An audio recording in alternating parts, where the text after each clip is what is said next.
All right, so let's take a look at some of our Alaska news for this particular Thursday morning, as we see that there was an oil spill underway. Actually, that's being cleaned up right now at the Tesoro facilities. Apparently, it was a small one, just a few dozen, like 55 or so barrels of oil. However, it did go all the way down about 6 feet under the snow. And they're working on cleaning it up, even as we speak. The village of Savunga is seeking state aid after the massive storms that hit them at the end of this year.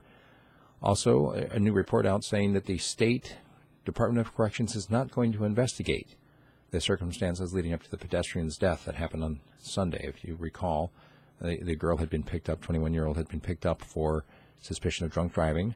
She was booked and then released on her own recognizance, and 30 minutes later she was dead because she was walking down the street. And basically the response from the Department of Corrections is, hey, we do this all the time. It's unfortunate that she died.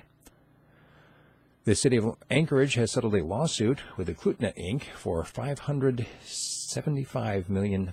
Basically, Eklutna is saying, hey, city of Anchorage, you've been selling the natural gas out of the landfill, and part of that money is supposed to have been coming to us. Once again, they settled it. The number is $5.75 million.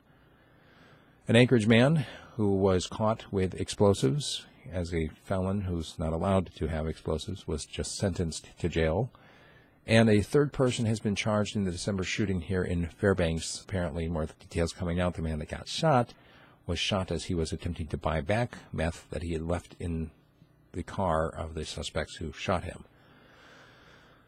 An Anchorage man convicted of sexually assaulting his own wife, and the Kenai Borough has voted to keep their invocation policy, even though it means that they are going to be sued by the ACLU. Both the Pebble developer and the EPA wanting to freeze the lawsuit. The judge today said, yes, you can postpone and wait until after Trump is in charge. And a Fairbanks man got just months in prison for a violent domestic assault.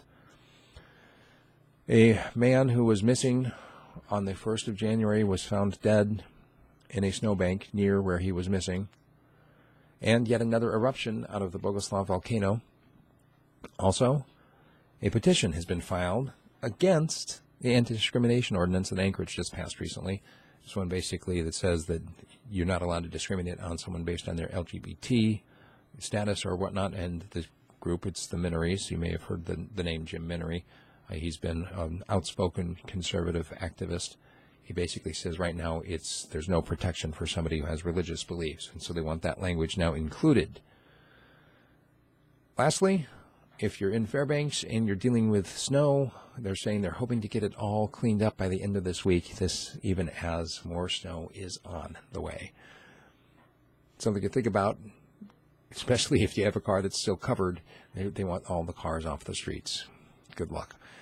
Make sure you check out the commentary. Today's commentary focuses on this new state.